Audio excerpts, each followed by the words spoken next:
Good afternoon, everybody. Days after Florence first hit our state, we continue to feel the effects of this massive storm. One thing we know too well is that sunshine doesn't necessarily mean safety. Even though there's no substantial rain now in the forecast and the sun may be shining, rivers continue to rise, and we will see more flooding. Currently, there are 16 rivers at major flood stage, with an additional 3 forecast to peak at major flood stage tomorrow and Thursday. I can't stress enough, never drive through floodwaters, don't drive around barricades, and if you're told to evacuate by local officials, please do so quickly. It could save your life.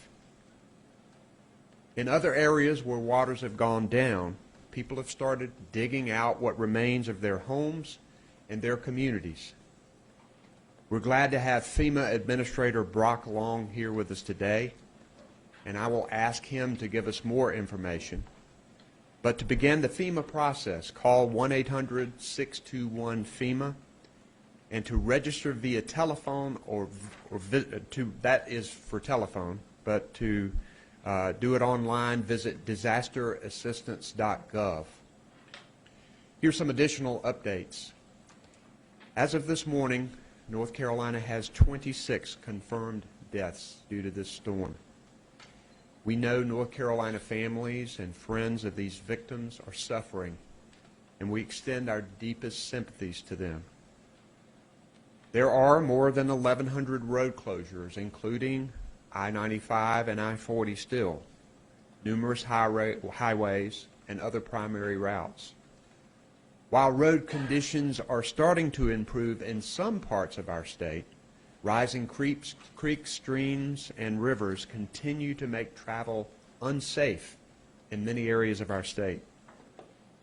343,000 people approximately are without power, and first responders have reported rescuing and evacuating more than 2,200 people and 578 animals, and rescues are continuing. Farmers are seeing flood and wind damage to their crops. A quarter to a half of the tobacco crop was still in the field and damaged. Cotton, peanuts, and other crops at harvest suffered damage as well.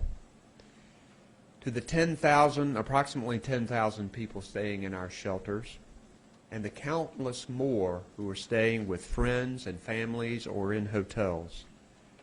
I know it was hard to leave home, and it's even harder to wait and wonder whether you even have a home to go back to. But please, for your safety and the effectiveness of our emergency operations, do not try to return home yet, particularly in the counties of Pender, New Hanover, and Brunswick. Roads remain dangerous, and new road closings are still happening. Know that you're not alone, and people will be working to help you. I was in New Bern yesterday. The damage there is devastating. I had a chance to speak with people, some who rode out the storm and who said they wouldn't do it again if they had a chance to make the decision over. I also joined the Baptist men as they handed out hot meals to people in need. As distressing as this damage is, it's equally heartening to watch neighbors helping neighbors and see volunteers and people of faith stepping up to do their part. This is the North Carolina that I know in my heart, and is the reason we will make this state whole again. I know for many people this feels like a nightmare that just won't end. I know many people are tired of the present and are scared of the future.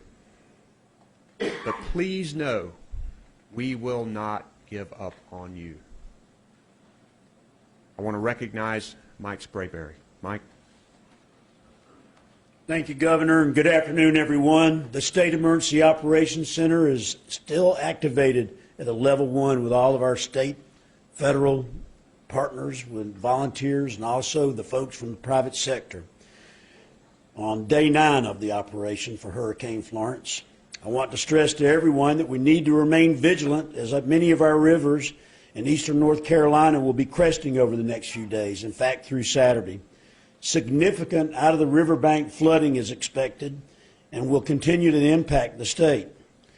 Today's cresting rivers will include Cape Fear River at Lillington in Harnett County, Little River at Manchester in Cumberland County, Lumber River at Lumberton in Robeson County, Northeast Cape Fear River at Chinkapin in Duplin County, Neuse River at Goldsboro in Wayne County, Tar River at Greenville in Pitt County, Neuse River at Kinston in Lenoir County, Cape Fear River at Fayetteville in Cumberland County, Cape Fear River at Burgaw in Pender County, and it's going to remain at a major flood level until the 20th.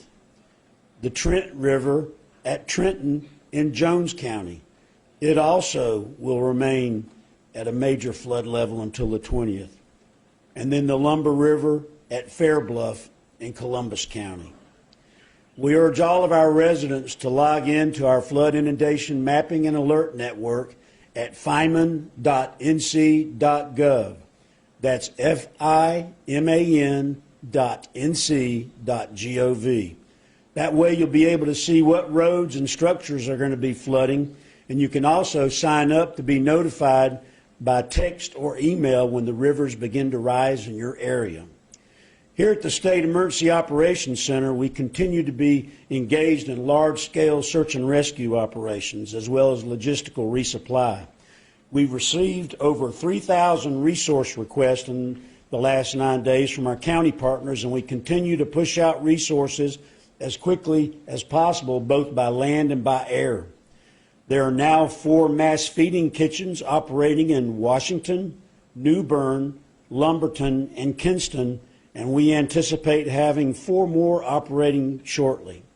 Special thanks to our outstanding volunteers from the American Red Cross, the North Carolina Baptist Men, and the Salvation Army for making these hot meals possible. Shelters do remain a top priority, and we're engaged in mass sheltering operations with approximately 10,000 shelter occupants. We're working aggressively with our federal partners to develop temporary housing strategies as well as an overall recovery strategy.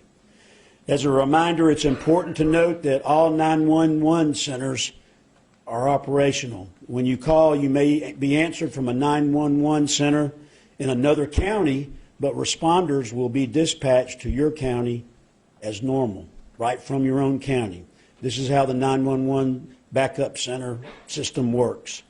I'd also like to thank all of our federal, state, private sector, and volunteer partners, and I want to especially thank our local partners. The leadership of our local partners are making this response successful. And I also want to remind everybody to follow the guidance of your local officials. If they tell you to evacuate from a riverbank flooding over, make sure you follow what they tell you to do. And also to stay in touch with your local media for situational awareness. I also want to thank Brock Long for being here with his team to support us. We appreciate it, sir. And always, for all of you out there, thank you so much for your support of the North Carolina State Emergency Response Team. Thank you. Thank you, Mr. Director. Secretary Jim Trogdon.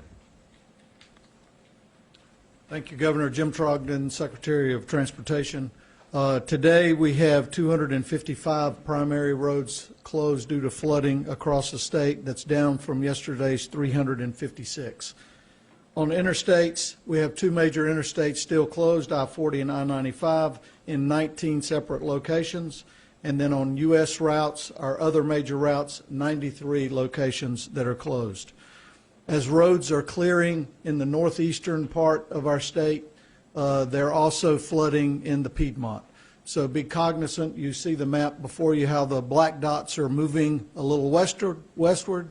We anticipated that is due to the flooding from the rain event from Florence that has moved out of the state. So we anticipate that those will stabilize over the next few days. We have pushed 12 additional crews into the southern counties, primarily focused on debris removal and road repair capabilities.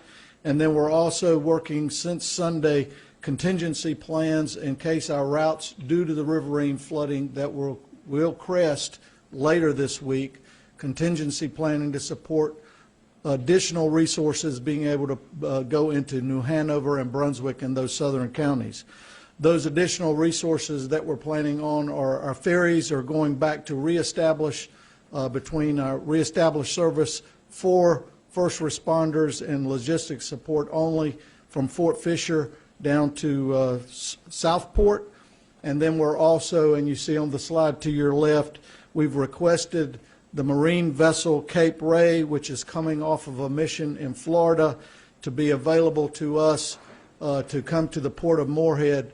This vessel can handle hundreds of large and heavy vehicles, resupplies of fuels and critical materials.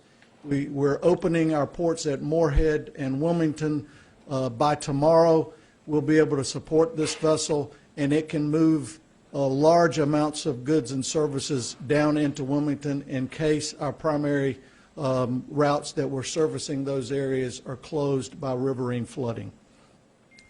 I would really like to show our appreciation for our partners who are helping us get the ports open, supporting this request for the marine vessel Cape Ray. The Coast Guard, U.S. Army Corps of Engineers have done an excellent job in helping us get our channels reestablished into our major ports, and also U.S. DOT and Maritime Administration for allowing us to consider this. We're in the final steps of planning for this vessel, and as soon as we get Department of Defense release from its previous mission, we will be able to bring it into Morehead City. I want to reinforce one more time to the citizens of North Carolina, please do not return to New Hanover, Brunswick, or Pender counties as yet. The travel conditions are much too risky for our citizens. The routes that we have only support first responders. They are not safe routes. They have risks of their own, but they are critical in us to continue to support response to this event. Thank you. Thank you, Jim. Colonel Glenn McNeil. Thank you, Governor. Glenn McNeil, North Carolina State Highway Patrol. The safety of our motoring public remains our highest priority. The State Highway Patrol continues to surge resources and manpower to support local law enforcement in the impacted areas. Travel in these affected areas is still very dangerous. There are no safe routes in and out of the affected areas, as like what was previously stated.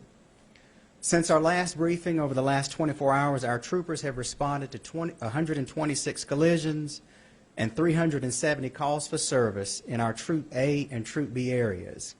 These are the troops that encompass the most affected storm areas.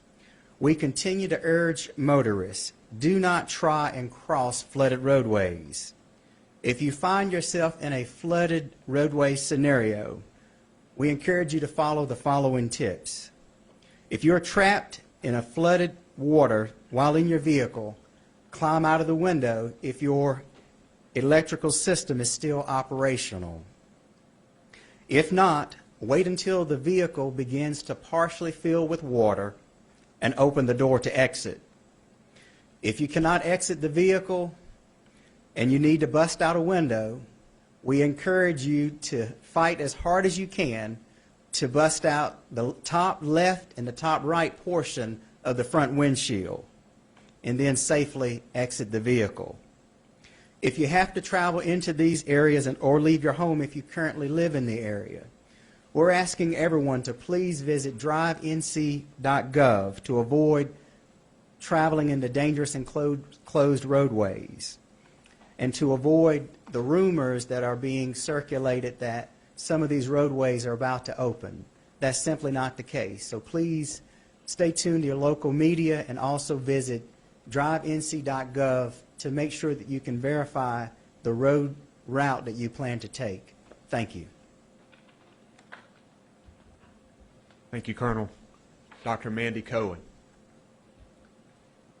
Thank you, Governor. Mandy Cohen, Secretary of Health and Human Services. I start my update today with a request. We know that this storm is going to be a marathon, and recovering from the storm is going to be a marathon, not a sprint. And so today we are requesting for nurses who may be able to volunteer to please raise their hand. If you're an individual nurse, we would ask that you register with the Red Cross. Go to redcross.org/ENC. If you're a group of nurses coming from an organization that can deploy as a team, we ask that you register with the state online NC Training Exercise Response Management System, or TERMS. So that's terms.ncem.org/TRS. All of this is on the HHS website. But again, today our request is for nurses who may be able to volunteer to support our efforts in recovering from the hurricane. Now, a few updates. We continue to put in place as much flexibility in our programs as we can going forward. As I mentioned yesterday, people in the Food and Nutrition Service Program will now be able to purchase hot food, including prepared food, for immediate consumption from authorized electronic benefit transfer realtors using their EBT card. This change applies to the entire state and is activated until the end of October. Additionally, families in our WIC program who are from affected counties will have an extra month of benefits loaded onto their WIC cards automatically to allow our moms and kids to allow continual access to healthy foods. We also have put in place some additional forms of flexibility in our Medicaid program so people can get care easier and doctors can provide that direct care. We continue to have up our 4 medical shelters. We continue to have our disaster hotline available for 24-hour crisis counseling. That number again is 1-800-985-5990. We know that disasters are stressful, and this hotline is a place 24 hours a day where you can get connected to services or you can just talk. Know that you're not alone and help is available. That's 1-800-985-5990. And last, let me end with a few health and safety messages that you continue to hear from all of us up here. Please, please do not drive or walk through standing or moving water. Turn around, don't drown. If you have flooding near your home, be very careful touching electrical equipment. If you do lose power, do not use a gas-powered generator inside enclosed spaces for threat of carbon monoxide poisoning. And lastly, related to food, throw away any food that may have come in contact with floodwaters or have not been refrigerated properly. When in doubt, throw it out. Thanks again, and continue to be safe. Thank you, Dr. Cohen. We'll now have FEMA Administrator Rock Long. Thank you, Governor. So, folks, it's really important for me to get out of D.C., be on the ground to make sure we're giving the good governor and Mike and his team everything that we can to be able to help North Carolina overcome this hit, as well as South Carolina and others. I'm very pleased with where we are, but I know we got a long way to go because this event's not over. So I think the next 48 hours are going to be incredibly critical. We're going to do everything we can to help the governor and his team, the dedicated members you got across the state working to focus on life safety and life-sustaining missions. We realize we got a lot of people out there in shelters, and we realize there's a lot of displaced folks, so we're doing everything that we can to make life a little bit better, each and every day as progress is made. It's going to take some time for the water to recede, as the governor was pushing forward and Mike was pushing forward, that some of these rivers still haven't crested yet, which is incredibly frustrating, not only to you wanting to go home, but it's incredibly frustrating to the responders and to our private sector partners who want to get in and fix the infrastructure. So as the system goes, as the water recedes and the safety search and rescue mission comes to an end, we're going to be focusing on other critical lifelines, such as fixing the transportation system, helping our partners do that, helping Mr. Trogdon do that. Because we know we got to get the roads back open to fully get the power back on so that power crews and private industry can get back in to get the power on. We get the power on, we solve, 95% of the infrastructure problems that we see. We also know that we're going to be dealing with a lot of hazardous waste, agricultural issues, all kinds of things. And so we're trying to push down everything that we can, to overcome and alleviate and stabilize those critical infrastructure lifelines. Now, when it comes down to taking care of people, that's priority number one. So what we're doing now is, the governor put forward, 1-800-621-FEMA. Okay. We're also asking you to go to disasterassistance.org. We want to try to accomplish as much of this digitally as we can. People going into the internet and being able to, register for assistance is sometimes easier than making a phone call, but we realize not everybody has the power on, not everybody has access to computer capabilities. You can also download our FEMA app, and it can help you to provide you tips that will lead you hopefully through the recovery, but also to register. So a couple other things too. FEMA, we realize that we're pushing forward. We realize this is going to be a big recovery mission and taking care of people. So we're pre-positioning not only our disaster assistance teams, we have thousands of people that we are pushing forward into the field to work case management, to make sure that we get into the communities. You're going to start seeing our people get into the communities as soon as they can, going to community centers, going to shelters, and being able to get out in front and help people register for assistance so that we can start kick-starting recovery. The other major program that FEMA runs is the NFIP program, National Flood Insurance Program. If you are a policy holder, call your local insurance agent. We're also going to be pushing out several thousand claims adjusters out into the field to also help this process. The goal is to expedite the assistance as quick and as fast as we can. But I'm here to say, Governor Cooper, you and your staff have done a phenomenal job, and if I could model this state and take it across the country, I would do it. So thank you. Thank you, Administrator Long. We're very grateful for FEMA's assistance, along with Albie Lewis and Gracia Check and the people who are helping us here on the ground at the Emergency Operations Center. Questions for any of us up on the stage? There are dozens, maybe a couple hundred ambulances sitting in Garner. Doesn't look like they've done anything yet. Is that they're going to be needed? Did we just have too much? Were they staged in the wrong place? If someone could speak to that. I don't think any one of us can verify right now whose ambulances they are, but we did mobilize. They're FEMA's. Okay, then that's the National Ambulance contract that we roll. That's a pre-position asset to make sure that if anything fails in the health and medical arena and there's large-scale evacuations of hospitals or assisted living facilities, we mobilized a massive amount of ambulances into the state to be ready to support that mission. And luckily, we're not having to use them at this point. So, yeah, you're going to find stuff that's staged, ready to go, because we never know how bad these things are going to be. And it's a guessing game until, Florence fully exits the area. So, good question. Thank you.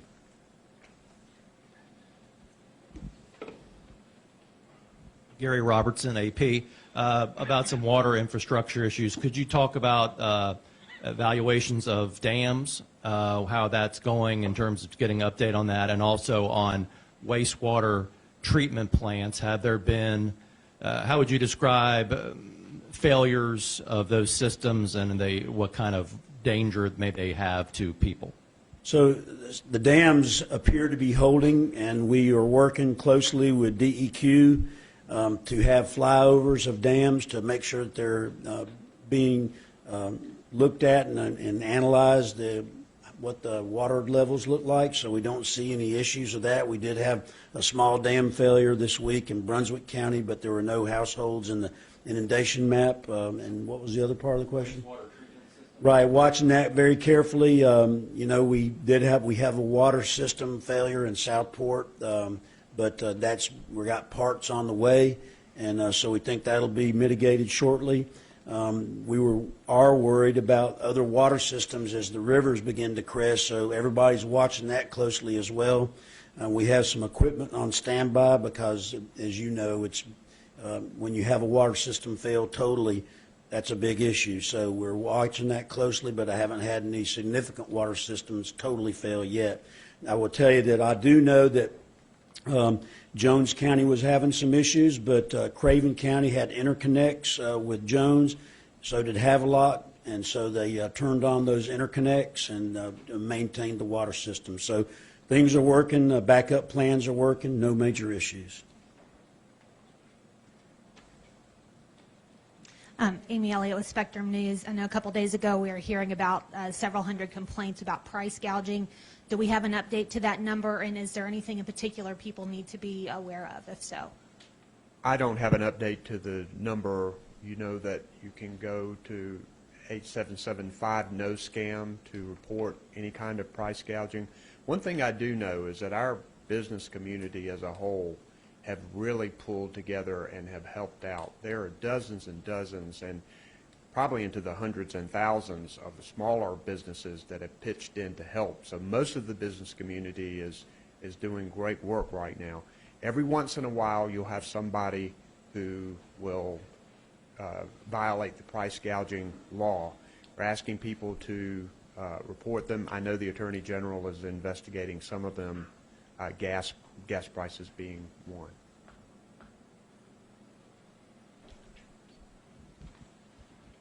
Hi, Rose Hoban, North Carolina Health News.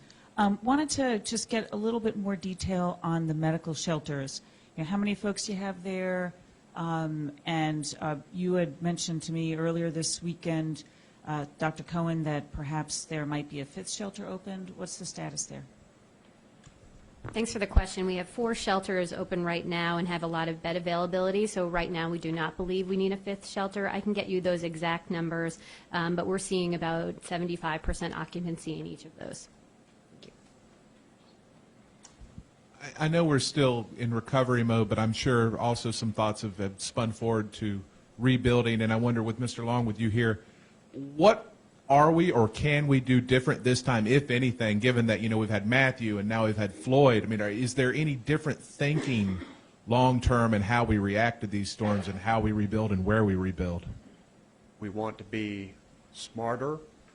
We want to plan this in a way that we get people back into housing as quickly as possible. This storm has put a spotlight on the issue of affordable housing that we have here in North Carolina and all across our state, for that matter. We were talking to Administrator Long this morning about a number of options that we have that could speed up this process, and I might let him say a word or two about that. So we've already been having conversations, and the governor's been expressing his ideas on outcome-driven recovery that we hear loud and clear. And one of the things that we have to deal with in recovery is that recovery is incredibly complex when it comes down from the federal government, and we're trying to do everything we can to cut through that complexity, such as expediting money out into the field to fix infrastructure and different things. We also have several opportunities. There's a lot of tools in the toolbox. What we have to do is figure out and sit down, and we're going to be pre-planning, moving forward with the governor and his staff on what are the outcomes that you want to achieve. I'm a big fan of doing it right. Let's don't rebuild to the pre-disaster standard only to see it being blown out again. We've got to factor in mitigation into the recovery efforts and the dollars that we're putting forward. So we're going to focus on that. We're going to push forward and help the governor make sure that we get over this and do it right. And not only housing, but our infrastructure, our roads, our bridges, our water systems. We want to try to pull in as many federal resources as we possibly can. We've been talking to members of Congress, members of our state legislature. This is going to be a massive rebuilding project. We want to do it right.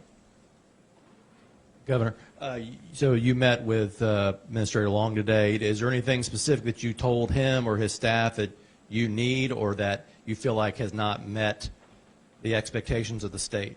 Right now, FEMA is giving us what we need. They are beginning to get their people out across the state, moving into these areas that are very difficult to enter right now. Administrator Long and I are going to go down to Wilmington today, and we're going to continue to talk about the future. These next 48 hours are going to be critical to make sure that as these rivers rise, we continue to focus on saving lives, but we are talking about both the immediate future and the long-term future. Yes. Lauren Harsh with the News and Observer. Last week, President Trump announced that he was planning on coming to North Carolina. We've been hearing he's coming to South Carolina tomorrow. Is he also going to make his way to North Carolina tomorrow? And when he does eventually come, are you planning on meeting with him? The answer, we believe that there are plans for him to come tomorrow. That's what we believe. I know that plans like that are fluid, and yes, I would meet with the President of the United States when he comes to North Carolina. All right, 211 for everyone who needs information. Thank you to Monica McKee for American Sign Language. 888-892-1162 for people deaf and hard of hearing who need that type of information, non-emergency information. Thank you very much.